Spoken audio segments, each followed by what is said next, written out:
नमस्कार, my self doctor Seema Sharma, assistant professor SD government college Beawar. आज हम इंटरव्यू यानी साक्षात्कार के बारे में पढ़ेंगे। यहाँ हम साक्षात्कार का अर्थ, परिभाषा, साक्षात्कार के गुण और दोष के बारे में जानेंगे। वैसे तो अंग्रेजी का इंटरव्यू शब्द दो शब्दों से मिलकर बना है। इंटर अर्थात भीतर तथा अंदर, और व्यू का मतलब होता है देखना। जब दोनों शब्दों को सम्मिलित अर्थ देखते हैं उसका, तो आता है अंतर्दर्शन या अंतर्दृष्टि। दूसरे शब्दों में जिन अप्रकट अथवा अदृश्य तथ्यों का बाह्य रूप से निरीक्षण नहीं हो सकता, उन तथ्यों की जानकारी प्राप्त करना ही साक्षात्कार कहलाता है। विभिन्न विद्वानों ने साक्षात्कार को निम्न रूप से परिभाषित किया है। C.A. मोजर के अनुसार एक सर्वेक्षण साक्षात्कार साक्षात्कारकर्ता तथा उत्तरदाता के मध्य एक वार्तालाप है, जिसका उद्देश्य उत्तरदाता से निश्चित सूचना प्राप्त करना होता है। M.N. बसु के अनुसार एक साक्षात्कार को कुछ विषयों को लेकर व्यक्तियों के आमने सामने का मिलन कहा जा सकता है। वहीं गुडे और हार्ट ने साक्षात्कार को मूल रूप से सामाजिक अंतःक्रिया की एक प्रक्रिया माना है। पामर ने भी साक्षात्कार को एक मनोवैज्ञानिक प्रक्रिया माना, जिसमें दो व्यक्तियों के बीच उत्तर प्रत्युत्तर होते हैं। उपयुक्त परिभाषाओं से स्पष्ट है कि साक्षात्कार एक ऐसी व्यवस्थित पद्धति है जिसमें दो या दो से अधिक व्यक्ति किसी विशिष्ट उद्देश्य को सामने रखकर परस्पर आमने सामने बैठकर संवाद करते हैं, वार्तालाप करते हैं, उत्तर और प्रत्युत्तर करते हैं। और यह एक मनोवैज्ञानिक विधि है जिसमें साक्षात्कारकर्ता उत्तरदाता की भावनाओं, विचारों, मनोवृत्तियों और आंतरिक जीवन का अध्ययन करता है। अब इन सब बातों से हमें साक्षात्कार की विशेषताओं के बारे में ज्ञात होता है कि साक्षात्कार के लिए दो या दो से अधिक व्यक्तियों का होना आवश्यक है, जो परस्पर संपर्क और वार्तालाप एवं अंतःक्रिया करते हैं। दूसरा है कि इन व्यक्तियों में एक साक्षात्कार लेने वाला होता है और दूसरा उत्तरदाता होता है।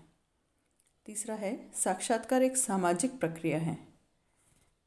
साक्षात्कार एक उद्देश्यपूर्ण वार्तालाप है। यदि हम बिना वजह ही किसी और टॉपिक पे बात करते हैं तो वो साक्षात्कार नहीं कहलाएगा। यह एक मनोवैज्ञानिक प्रक्रिया भी है। साक्षात्कार में दोनों पक्षों के बीच आमने सामने के और प्राथमिक संबंध स्थापित हो जाते हैं। अगला है, साक्षात्कार में अनुसंधानकर्ता द्वारा अध्ययन विषय से संबंधित सूचनाओं एवं तथ्यों का संकलन किया जाता है। और अंतिम है, साक्षात्कार सूचना संकलन की एक मौखिक विधि है। इसमें सामने वाला प्रश्नकर्ता उत्तरदाता से प्रश्न पूछता है और उत्तरदाता उनके प्रश्नों के जवाब देता है। साक्षात्कार विधि के गुण या महत्व निम्न प्रकार हैं। पहला है मनोवैज्ञानिक महत्व। साक्षात्कार वह विधि है जिसके द्वारा व्यक्ति का मनोवैज्ञानिक अध्ययन संभव है। साक्षात्कार में व्यक्ति के उद्वेगों, भावनाओं, धारणाओं, इच्छाओं, आकांक्षाओं, विचारों आदि का आसानी से अध्ययन संभव है। साक्षात्कार के दौरान सूचनादाता द्वारा प्रकट किए गए भावों, चेहरे की मुद्राओं आदि के आधार पर सूचनादाता के मनोवैज्ञानिक व्यवहार एवं मानसिक स्थिति का अध्ययन किया जा सकता है। बातचीत के दौरान भी सूचनादाता के कई मानसिक पक्ष उजागर होते हैं। इस प्रकार साक्षात्कार के द्वारा मानव व्यवहार को प्रभावित करने वाले मनोवैज्ञानिक तथ्यों का अवलोकन एवं अध्ययन आसानी से किया जा सकता है। दूसरा है, सभी स्तर के लोगों से सूचना प्राप्ति।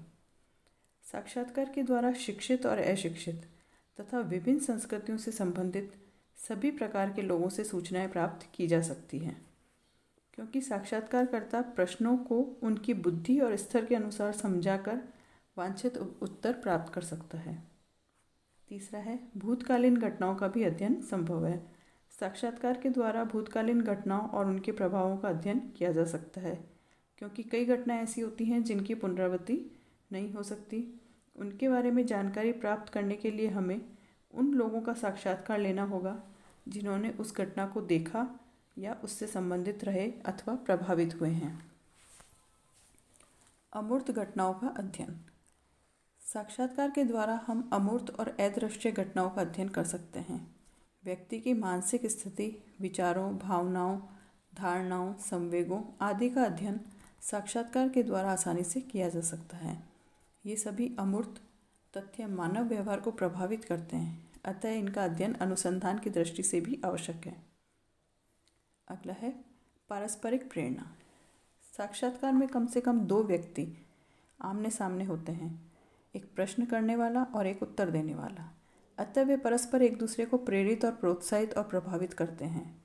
इस मित्रतापूर्ण वातावरण में दोनों एक दूसरे को घनिष्ठता एवं मित्रता स्थापित कर लेते हैं। इसके परिणाम स्वरूप सूचनादाता गोपनीय और महत्वपूर्ण तथ्यों को प्रकट कर देता है। अगला है सूचनाओं का सत्यापन।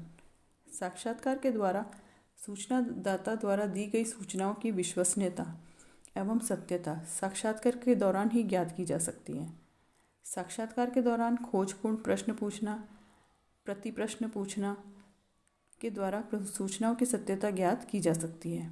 अपनी उपस्थिति के कारण साक्षात्कारकर्ता संदेहास्पद एवं अस्पष्ट बातों को भी सूचनादाता के समक्ष स्पष्ट कर देता है। घटनाओं का अवलोकन। साक्षात्कार के दौरान साक्षात्कारकर्ता को घटनाओं के बारे में न केवल प्रश्न पूछने की सुविधा होती है, वरन वह कई घटनाओं का अपनी आंखों से अवलोकन भी कर सकता है तथा इस आधार पर संग्रहित सामग्री की सत्यता को भी ज्ञात कर सकता है। विविध सूचनाओं की प्राप्ति। साक्षात्कार के द्वारा विभिन्न प्रकार की सूचनाओं से कई प्रकार की सूचनाएं प्राप्त की जा सूचनादाताओं से कई प्रकार की सूचनाएं प्राप्त की जा सकती हैं। विभिन्न वर्ग, जाति, धर्म, व्यवसाय, आयु, लिंग एवं सामाजिक और शैक्षणिक स्तर के लोगों का साक्षात्कार लेकर अनुसंधान से संबंधित सूचनाओं का संकलन किया जा सकता है। लचीली विधि। साक्षात्कार विधि विषय वस्तु एवं संचालन दोनों ही दृष्टियों से एक लचीली विधि है, जिसका प्रयोग विभिन्न प्रकार के तथ्यों का संकलन करने के लिए किया जाता है। अब है साक्षात्कार विधि के दोष या सीमाएं। यूँ तो साक्षात्कार के अनेक गुण हैं, लेकिन उसकी कुछ सीमाएं भी हैं जिनका हम उल्लेख करेंगे। पहला है दोषपूर्ण स्मरण शक्ति।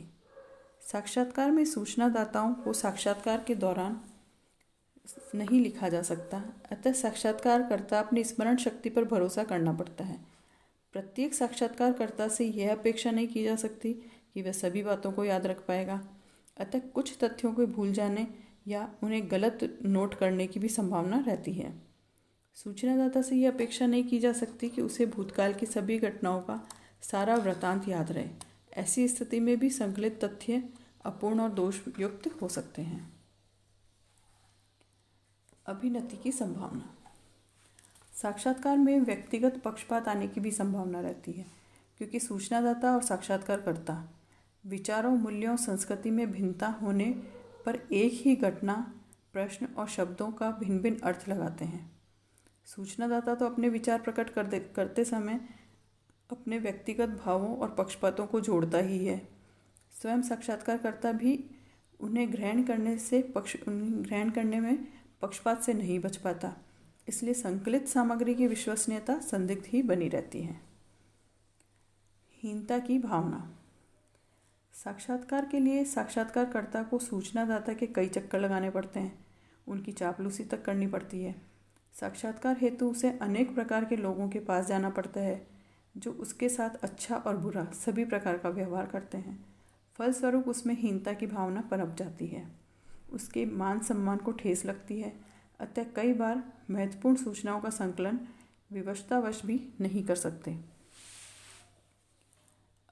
साक्षात्कारदाता पर निर्भरता। साक्षात्कार में सूचना का संकलन पूर्णतः साक्षात्कारदाता पर निर्भर करता है। कई बार वह अपनी स्थिति का दुरुपयोग भी करता है।